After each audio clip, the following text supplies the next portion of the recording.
Hi guys, it's Danica Christine, and in this video I want to talk to you about the differences between Germany and Australia. I've lived in both countries. I grew up in Germany, but I've also lived in Australia for 3 years. So in this video I just want to explore what makes these countries unique and how they differ from each other. Number one, small talk. When you say, "How are you?"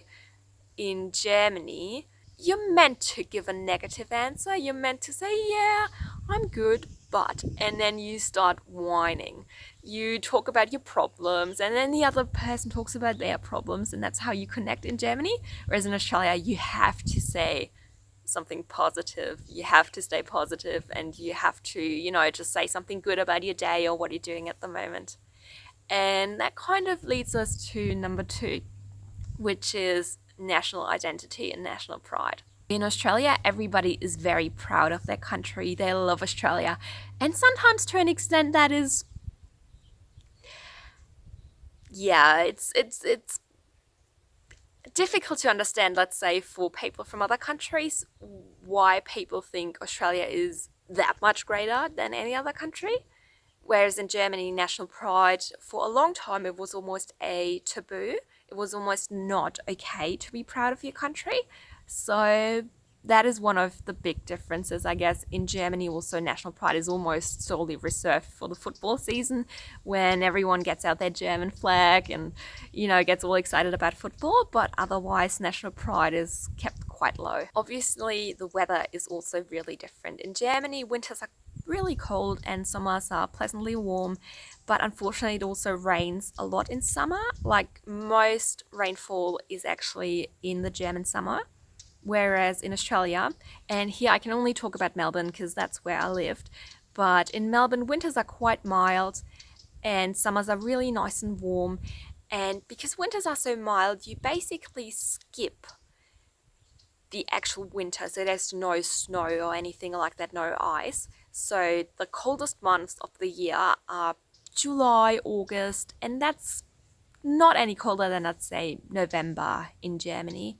Also, it rains quite a lot in Germany, whereas in Australia it barely ever rains. Like in Melbourne, maybe once every 2 weeks. But the funny thing is, people in Australia complain all the time how bad their weather is, something I just didn't really quite understand because it always seemed to be so beautiful.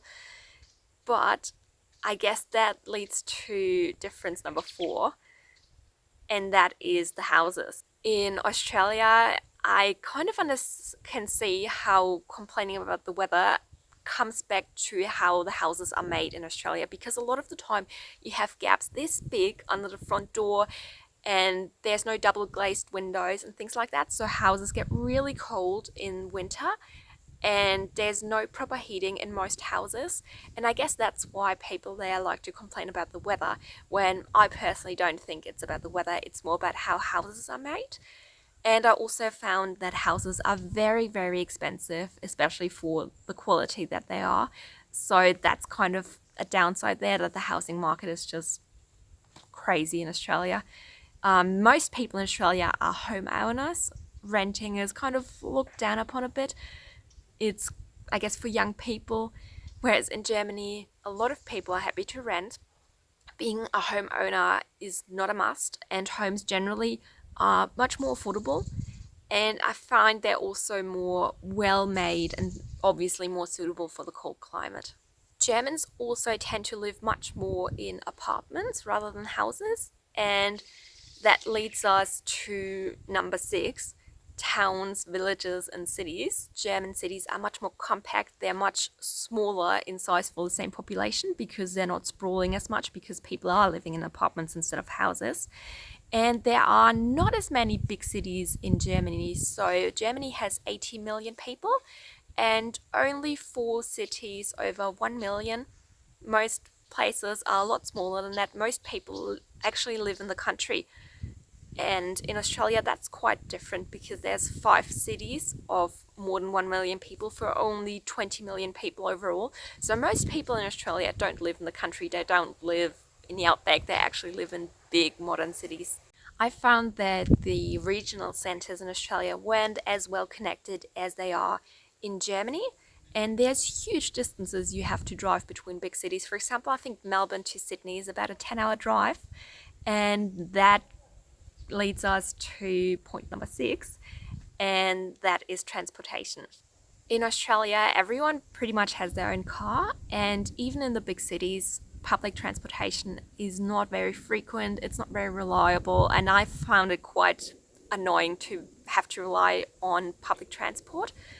And also, when you look at speed limits, that's also another big difference. In Australia, on the highways, you can only do 110 k's, whereas in Germany on the Autobahn, you have no speed limit. Public transportation in big cities is quite reliable, it's quite frequent, but in the country, you kind of have to, have your own car as well. So that's quite comparable to Australia. One thing that's very different though is the fines that you have to pay for speeding. So in Australia, when you go only about 5k over, it's going to cost you about 190 Australian dollars. In Germany, if you go 5k's over, it's going to cost you $10. So that's a huge difference right there. Number 7 is the integration of foreigners. So I found the integration of foreigners in Australian society actually much better. A lot of people who come to Australia from other countries are very well educated and they speak quite good English, and so they integrate into society much better. In Germany, a lot of immigrants were not well educated, and some of them, even their children, don't speak very good German, and that leads to problems in school later on. So there's a big gap there between immigrants in Germany, how they integrate, and immigrants in Australia. Difference number 8 is alcohol. So in Germany, almost every restaurant has a liquor license. And if you are 14 and you go to a restaurant with your parents, you can actually have beer and wine. Otherwise, the legal drinking age for beer and wine is 16, and for hard liquors, it's 18. But, and that's the big thing, actually, if you're at home, there's no age limit in Germany for when you can have alcohol. So, but of course, parents have to be responsible. In Australia, the legal drinking age, as far as I know, is 18. And another big thing is in Australia, you can't really drink out in public, in a park or on the street, whereas in Germany, that's quite acceptable. For me, it doesn't make much of a difference because I don't drink alcohol, but I guess a lot of people who want to go out and have a drink in a park, in Germany you can do it, whereas in Australia you can't. Difference number 9 are the opening hours. In Australia, shops, and especially supermarkets, are open much longer in the evenings and also on Sundays. And that's a big plus because in Germany, everything closes down on Sundays, nothing is open. So that's really good in Australia. And finally, difference number 10 are salaries and the cost of living. So in Germany, on average, a family makes about 32k a year, whereas in Australia, it's 33, and you can see that's almost the same, but then comes the cost of living, and that is much higher in Australia. When you go, for example, to the supermarket, you can see how especially products in the frozen section are so much more expensive. Like you pay $5 for a pizza and you can get that very same pizza in Germany for €2, and €2 is only about $3 Australian, so that's a massive difference right there.